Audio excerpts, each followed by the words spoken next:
konser dalam rangka sekalian ulang tahun Slank ke-40. Bukan konser ulang tahun ya, tapi launching album, rilis party sekalian ulang tahun ke-40 Slank. Bagaimana? Saya tanya ke Bim Bim dan Kakak Duda, 40 tahun bermain musik dalam satu band, seperti apa rasanya? Rasanya happy, apa, the best job in the world. Tapi main band, setiap hari main terus, gimana nggak happy? Setiap hari keliling dunia terus, dan dapat duit banyak lagi. Kakak?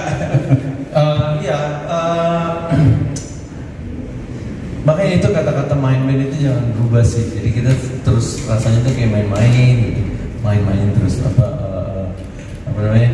Walaupun dia bilang tadi ini sebenarnya best job in the world, tapi mood kita selalu berusaha untuk kita tuh kalau berkumpul berlima itu udah kayak di apa namanya, di area tempat bermain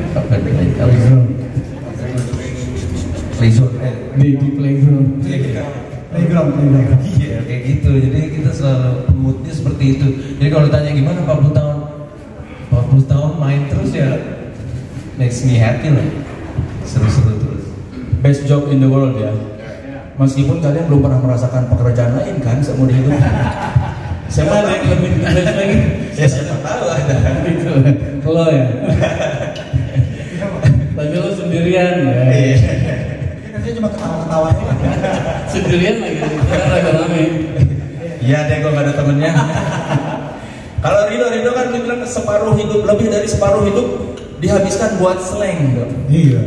Seperti apa tuh rasanya? Gue bayangkan udah habis bareng Slank. Jadi kalau buat gue sih 40 tahun ini gift terbesar dari Tuhan buat gue sih sebenarnya. Karena kita masih bisa sampai sekarang, masih terus bikin album, masih bareng terus, masih manggung. Ya tadi main-main tuh benar-benar kalau dibilang ini best job in the world, ya benar sih gue ngerasain itu juga. Karena kita ketemu dengan orang-orang baru, bikin happy orang di depan tuh kayak impact ke kita juga jadi lebih baik sebenarnya kalau merasa kayak gitu. Ivan 40 tahun umur Slank, apa artinya buat lo? Ya gue bersyukur pasti 27 tahun gue bersama Slank menemani Bim dan Kakak bermain-main sambil juga jadi tempat gue belajar tentang kehidupan sih. Ini gue banyak banget karena perjalanan gue di Slank kan dari era yang dulu sampai sekarang sampai yang kita mau menjelang ke masa depan, ini sangat mengasihkan dan menantang dan tetap bermain-main. Menantangnya dari sisi apa, Pak? Ya masih ada tahun-tahun berikutnya kan. Kita masih insya Allah masih ada 40 tahun ke depan lagi. Menantang itu Slank itu bukan hanya musik, tapi kita memberikan sesuatu di dalam musik akhirnya bisa membuat perubahan, bisa membuat pergerakan, bisa membuat semangat, bisa membuat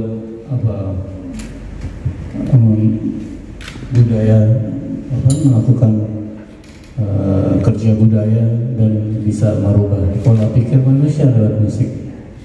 Industri musik seperti apa sekarang setelah 40 tahun Slank? Industri musik beda ya. Sekarang udah di dunia digital, jadi tapi lebih cepat dan lebih mudah untuk istilahnya berkomunikasi dengan penggemar atau menyebarkan informasi atau karya kita juga dengan cepat gitu. Kita pernah eksperimen mau manggung di Monas secara private sih, tapi kita nggak promoin. Coba yuk kalau kita siang-siang promoin, habis juga malam rame nggak rame. Itulah kekuatan digital. Tapi pernah merasa gegap budaya nggak dengan perkembangan digital yang begitu pesat? Ya apa? Kita ngelewatin dari zaman kaset. Betul. Memang semuanya berubah. Proses kreatif berubah, penggarapan sebuah album berubah, cara berpromosi berubah, audiensnya juga berubah. Makanya kita berusaha untuk terus keep up tuh sebenarnya setiap tahun punya album, setiap tahun bikin karya itu sebetulnya kita sambil belajar dan mempelajari medan terus gitu loh. Kalau mungkin kalau kita sempat berhenti atau kita liburan lama ya gitu, pasti kita ketinggalan banyak jauh gitu loh. Teknologinya, audiensnya, terus cewek-cewek cakep keburu tua. Kesana ya.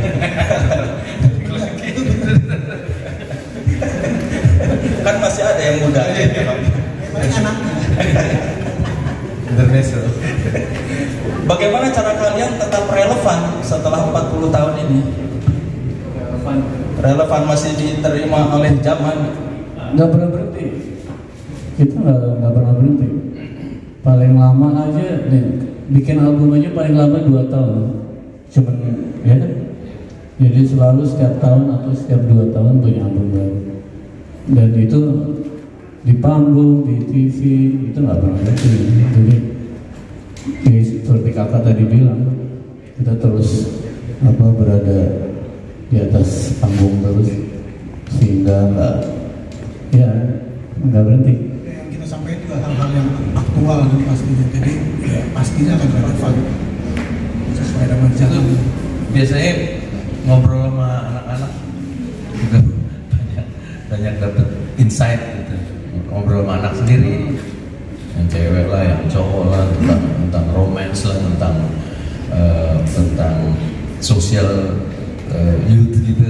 Itu lumayan lah anak-anak ngasih insight buat kita endapin sih sebetulnya, nggak kita langsung terima. Tapi biasanya kan makanya selain itu berusaha untuk setiap akhir tahun atau setelah pertengahan baru kita mulai proses kreatif, karena kita biarin ngendap dulu nih masukan-masukan orang, obrolan-obrolan kita sama orang, sama anak, sama everybody gitu. Terus setelah tengah tahun baru kita mulai proses kreatif kita mau. Selalu setelah Juni mulai. Right. Betul. Ini album yang ke-25. Berarti Juni tahun lalu mulai digarapnya mulai bulan Januari 2023. Kita udah masuk studio di Puncak, di villanya Ivan. Ada masa-masa ajaib soalnya 2 tahun ke belakang, 2-3 tahun ke belakang. Jadi nggak usah album musim aja berubah ya. Jadi album kita yang kali ini mundur ke Januari 2 minggu, begitu aja. 5 hari kita kerjain. Pokoknya Januari 2023 tuh udah beres aja nih album. 5 hari workshop dan Rekamannya Workshop, tracking, latihan, rekam. Terakhir kalian melakukan proses rekaman seperti ini tahun berapa? Yang workshop kumpul di sana? Terakhir Slanking Forever ya, di Solo. Itu Slanking Forever 2017. Kita rekaman di Lokananta. 6 tahun berselang berarti ya? 6 tahun berselang, kita pengen lagi ke gunung karena emang niat naik gunung. Yang selama ini di bawah, sekarang kita naik gunung. Orang padahal minta selain turun gunung. Kalau negara genting baru turun. Emang kemarin turun genting. Sabar dong. Nih, udah gimana? Ini Bibi mau jawab loh, jangan ditahan loh. Dia udah mas, sikat mas. Dia ngasih. Emang belum genting kok negara kemarin? Belum, dikit lagi. Kenapa judulnya joget? Pakai D ya, joget ya. Dari segi musik ini adalah perubahan banget, eksperimen banget, absurd banget kata orang, atau beberapa orang yang udah dengar, dan Indonesia banget, dan memang musik joget. Jadi udah belum ya? Belum dikasih dengar ya? Belum. Ini wartawan udah masuk situ belum Bang? Belum. Oh, nanti akan dengar sendiri, ada 9 track di situ. Ya, kalau udah dengar If You Love Me, semuanya hampir semua seperti gitu. Ya. Itu kan nuansanya mirip dengan Orkes Sakit Hati ya? Yes. Jadi Indonesia tetap rock and roll, tapi bikin joget. Kita sebenarnya pengen liriknya 50% Indonesia, 50% bahasa Inggris. Kita mau coba apa istilahnya? Pengennya sih di organ Yamaha gitu. Bahkan kan ada bossa nova, rock and roll. Ada satu lagi beat drumnya namanya joget. Mimpinya ke sana. Buat jadi template itu organ. Nah, jadi ada tempo baru di keyboard internasional yang namanya joget. Dari mana itu munculnya inspirasi buat bikin musik seperti itu di album ini? Udah lama sih ya, kita ngobrol udah lama.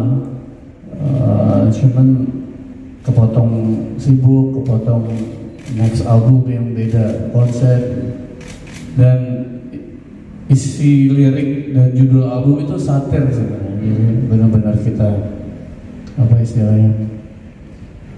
Ya ditujukan buat siapa udah tahu lah gitu. Nah itu masalahnya kadang-kadang orang Indonesia suka nggak ngerti satir. Enggak. Satir itu lawannya Seperti lagu yang kalian itu kan apa yang itu yang polisi yang baik hati. itu satir. Ya cuma kan orang nggak ngerti itu satir. Oh gitu ya. Tapi ketika diterangin bahwa itu satir, jadi tidak satir. Karena diterangin. Harusnya kan ya, kalau nggak diterangin dituduh.